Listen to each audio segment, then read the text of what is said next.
Sénégal, cinéma, le Paris. Demain je serai parti. La gare, Dakar, Bamako, Mopti, y a pas de problème, tout va bien.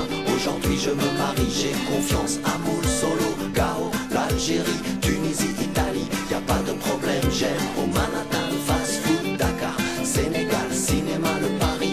Ascenseur pour le ghetto, il est minuit à Tokyo, il est 5 heures au Mali. Quelle heure est-il? Au paradis, il est minuit à Tokyo, il est 5 heures au Mali. Oui, nous allons démarrer avec cette première table ronde donc, qui va se centrer sur l'approche territoriale du développement. Nous allons l'interroger avec comme question, je dirais, de fond, quelle place et quelle mise en mouvement des acteurs des territoires du local au global pour le développement humain durable. Nous avons donc 5 intervenants pour discuter de ce thème. Cécile Molinier, qui est ancien haut fonctionnaire au PNUD, du PNUD, Programme des Nations Unies pour le développement. Mamadou Sissoko, qui est président du réseau des organisations paysannes de l'Afrique de l'Ouest au Sénégal. Monsieur Christophe Rouillon, qui est membre du Comité européen des régions et également maire de Coulennes. Monsieur Benoît Silve, qui est directeur général de l'Institut Bioforce, donc en France. Et comme discutant, c'est-à-dire comme intervenant qui va donc un petit peu en séance conclusive des 4 premiers intervenants, rebondir sur ce que ont dit les 4 premiers intervenants. Donc c'est monsieur Henri Rouillet d'Orfeuille, qui est membre de l'Académie d'agriculture de France et qui coordonne donc l'année internationale de l'agriculture familiale pour la France. Donc, je vais tout de suite passer la parole à madame Cécile Molinier. Donc, pour placer un petit peu le cadre général international, je vais vous passer tout de suite la parole, mais vous poser comme question, donc après le bilan des objectifs du millénaire,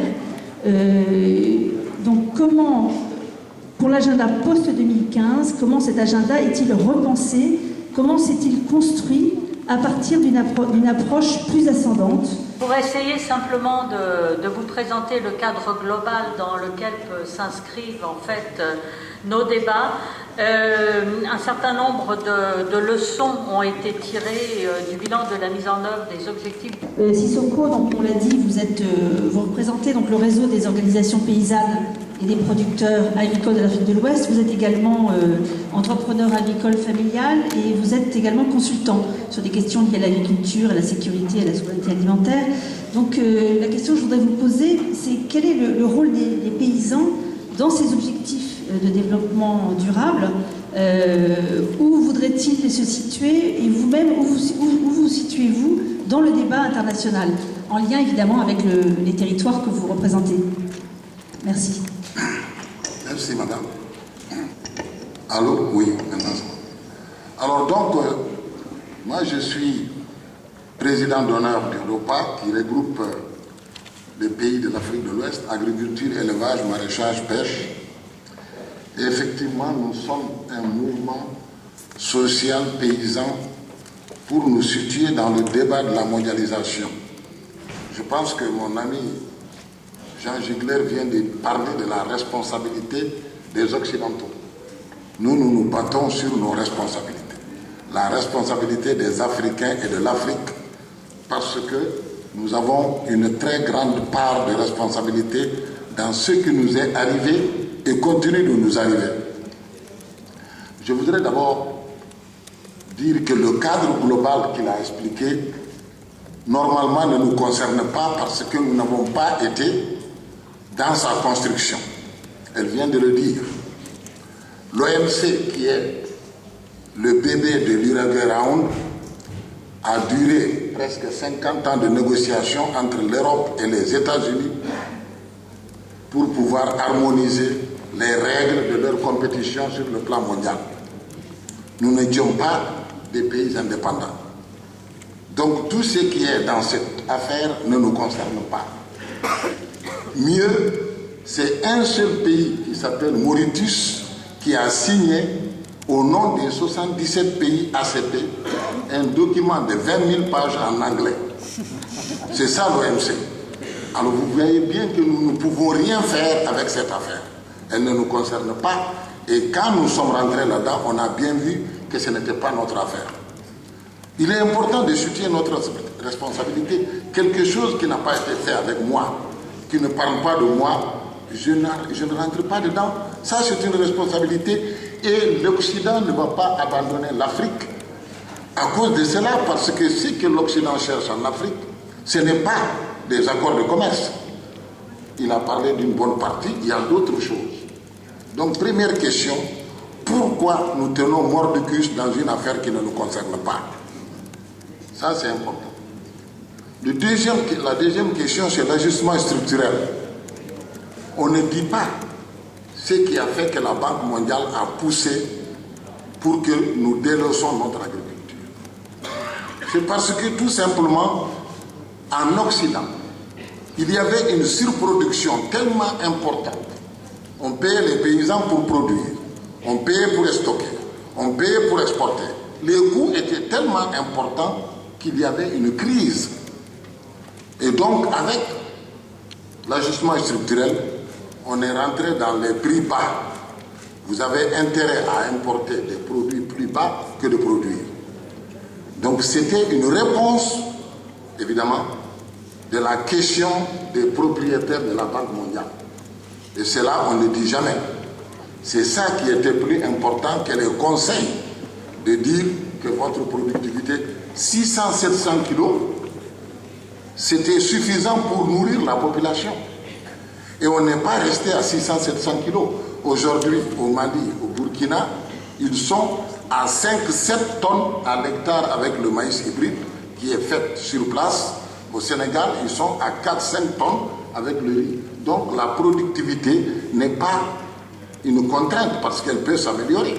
Mais il y a des conditions. Donc ce n'était pas la question. La question, c'était de vider les magasins de l'Occident pour qu'ils puissent continuer de faire ce qu'ils font, payer, et même payer des gens à ne pas produire. Maintenant, nous avons également l'accord de Cotonou, ou un accord qui est porté par deux axes, l'aide et la négociation commerciale, les APE, ouvrir les marchés à 80%. Dans le monde entier, aucun pays ne s'est développé par l'ouverture de ces marchés. Je mets en défi quelqu'un qui me dit que ça s'est fait ailleurs. Le développement s'est fait par la régulation des marchés, par les frontières, etc., etc. Et nous, on nous demande d'aller en compétition. D'ailleurs, ça ne se fait nulle part. Et la preuve, c'est que les accords, les négociations de Doha ont été bloquées parce que les États-Unis et l'Europe ont dit nous ne pouvons pas faire plus que nous vous avons dit, il nous faut continuer d'aider nos paysans. C'est à cause de ça que Doha est tombé.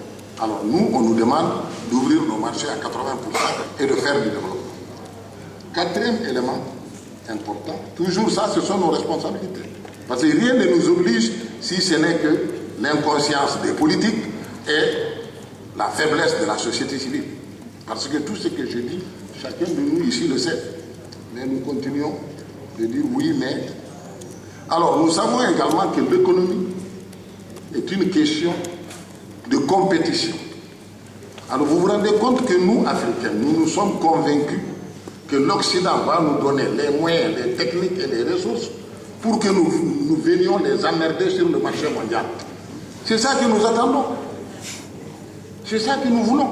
Qu'on nous donne des moyens pour venir faire la compétition. L'Occident est en train de souffrir de la Chine, de l'Inde, et nous voulons qu'ils viennent nous donner les ressources pour que nous soyons un grand continent économiquement puissant pour les emmerder. Voilà ce que nos chefs d'État attendent des réunions Union européenne, Afrique, etc. Il faut nous donner les moyens. Alors voilà. Donc, c'est de la folie de croire en cela. Et en ce moment, madame, je voudrais dire quoi faire alors? La première des choses, c'est de sortir de ce qui ne nous concerne pas pour nous occuper de ce qui nous concerne. Qu'est-ce qui nous concerne? C'est qu'aujourd'hui, et dans 50 ans, nous allons redevenir à la base de l'humanité. On n'aura plus suffisamment de produits pour nourrir le monde. Parce que les ressources naturelles diminuent. Parce que on est en train de prendre les produits alimentaires pour faire du biocarburant. Parce que l'Inde et la Chine sont des importateurs nets de nourriture. Parce qu'en Afrique, en 2050, nous serons 2,5 milliards d'habitants. Donc, vu que les surfaces, les superficies diminuent, vu que la dégradation des sols va augmenter, vu que les gens de plus en plus ne veulent pas être dans la production et dans les villes, travailler pour se nourrir devient la première souveraineté que nous avons toujours défendue. Dire que ce sont des faux problèmes, ça n'a pas de sens. Notre avantage comparatif en tant qu'Afrique, c'est d'être dans les 25 et 50 ans de l'avenir, les patrons des ressources naturelles et les patrons des produits. Nous n'avons pas besoin de vouloir construire des bombes atomiques ou de faire des armements. Nous avons la plus grande force d'armement des États-Unis qu'elle a toujours utilisée, c'était les produits agricoles. Avec le PAM, les États-Unis ont dominé le monde pendant 25 ans en donnant des surplus au PAM pour distribuer en Afrique. C'est une bombe, l'alimentation. Celui qui détient des produits alimentaires, il détient des forces pour pouvoir dominer le monde. Et ça, nos leaders n'y croient pas. Ils veulent être tous, avoir les plus belles capitales, les échangeurs. C'est la course aux échangeurs. Est-ce qu'on le mange? Regardez le nombre d'affamés qui se trouvent dans nos villes, à Dakar, à Bamako, à Niamey, qui regardent les échangeurs en tombant parce qu'ils ont faim. Et c'est ça qui est aujourd'hui l'indicateur de développement. Ça, c'est notre responsabilité. Qui nous a obligés de faire ce choix? Nous ne pouvons pas être dans la coopération en pensant que les problèmes qui nous concernent seront réglés par ceux qui n'ont pas d'autre choix que de continuer comme ça. L'Europe ne changera pas. Ce que Jean Ziegler vient de dire. Je ne peux pas être dominateur et dire il faut le laisser parce que c'est mauvais pour d'autres. Ici même aujourd'hui, le problème c'est ça. On est en train de faire sauter tout ce qui permettait à la nation d'avoir de l'équité. On dit que prendre en charge les assurances, les gens pauvres, que tout cela est cher. Celui qui fait ça chez lui, il va aller aider son problème de toi. Mais soyons raisonnables. La crise de la Grèce, de l'Espagne, du Portugal, doivent nous donner des leçons à nous les Africains pour savoir que ce n'est pas ici qu'on trouvera les solutions à nos problèmes. Ils ne peuvent pas nous aimer mieux que leur propre population. Et ils prennent des dispositions aujourd'hui pour remettre en cause ce qui avait fait la fierté de l'Occident. Alors, nous les Africains dans cette salle et ceux qui ne sont pas là, nous sommes en train de nous tromper. Ce qui est en train de se faire ici, c'est uniquement un minimum. Et je vais vous donner donc sur quoi nous avons la possibilité de changer. Nous avons des ressources. Aujourd'hui, l'accord de pêche de l'Union européenne, c'est 26 États ou 28. 28. C'est une délégation de l'Union européenne qui va en Gambie pour signer les accords de pêche. Après, ils vont au Sénégal, un à un. Chacun de nous, personne n'a la possibilité de contrôler ce qu'il appelle ses frontières maritimes. Et pourtant, on a créé la CEDEAO. Nous ne sommes pas capables de nous retrouver là-bas pour négocier. En le faisant, regardez tout ce que nous allons gagner. Après, nous allons payer des vedettes ensemble pour mettre de contrôle. Mais chacun continue de s'accrocher à son petit drapeau. Et le soir, il va aller devant un pays bilatéral pour commander de quoi payer les fonctionnaires. C'est ça la réalité de l'Afrique. Et nous, dans tout ça, qu'est-ce que nous faisons? Maintenant, je vais finir par le terroir. Pour nous, le terroir est un espace géographique délimité, défini à partir d'une communauté humaine qui a construit au cours de son histoire un ensemble de traits culturels distinctifs et de savoir qu'on a toujours remis en cause. Ce sont les propres enfants des Africains, ingénieurs vétérinaires, qui disent que nous ne connaissons rien. Qu'est-ce qu'on va dire aux Blancs quand ils disent la même chose? Là où tu es né, tu as appris ta vie. Dès que tu as un diplôme, la première des choses, c'est de dire « chez moi, il n'y a rien ».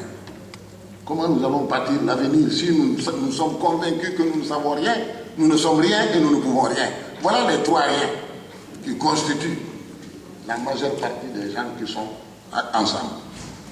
Alors, il faut savoir également que le terroir est un lieu de création de richesses.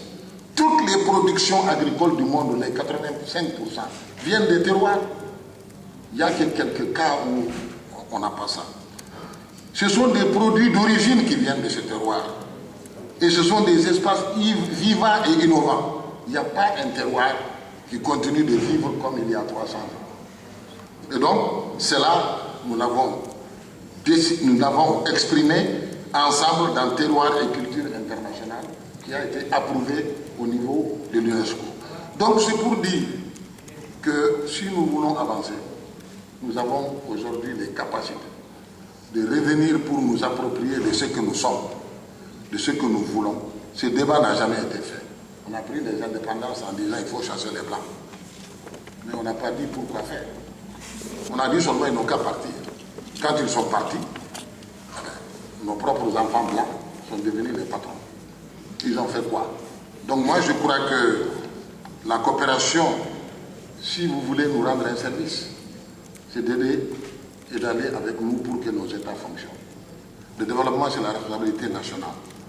On ne peut pas faire des projets dans des pays où le président ne respecte pas les citoyens. On ne doit pas faire des projets dans un pays où le Parlement ne fait qu'applaudir. On n'aura rien. La redevabilité. Il faut créer les conditions que la France a créées pour pouvoir créer de la richesse et venir en aide à nous. C'est-à-dire la fonctionnalité de l'État. Un État où on sépare les pouvoirs. Un État où les gens ont des droits. Un État où on peut s'exprimer. Mais pas seulement pendant les 3 mois des élections. Donc l'une des forces de votre coopération, et c'est ça mon attente, c'est de l'orienter clairement là où les conditions sont réunies. Je vous remercie.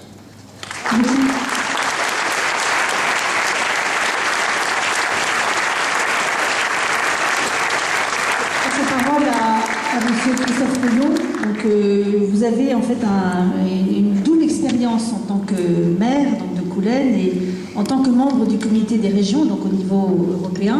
Donc, est-ce que vous pourriez nous faire part de votre expérience peut-être un peu concrète? Est-ce que vous pouvez dégager en fait de cette double expérience de niveaux territoriaux différents? Merci. Oui, tout à fait. Je suis très honoré d'être présent ici à Annemasse pour ces assises.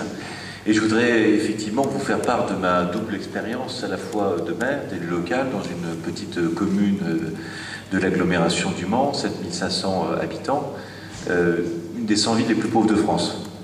Et néanmoins, nous faisons de la solidarité pour un des pays les plus pauvres du monde, le Niger. Et nous avons apporté l'eau à 20 000 personnes au Niger.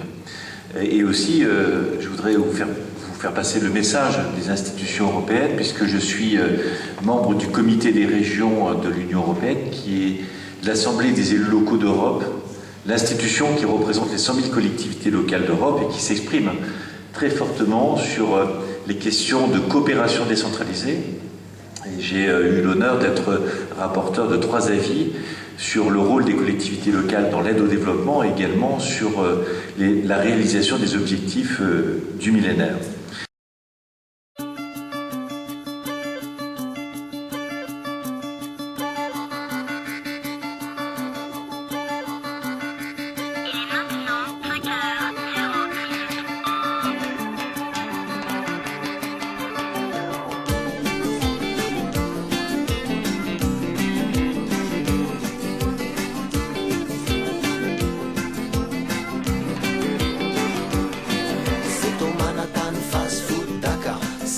Cinéma, le Paris, demain je serai parti. La gare, Dakar, Bamako, Mopti, y a pas de problème, tout va bien.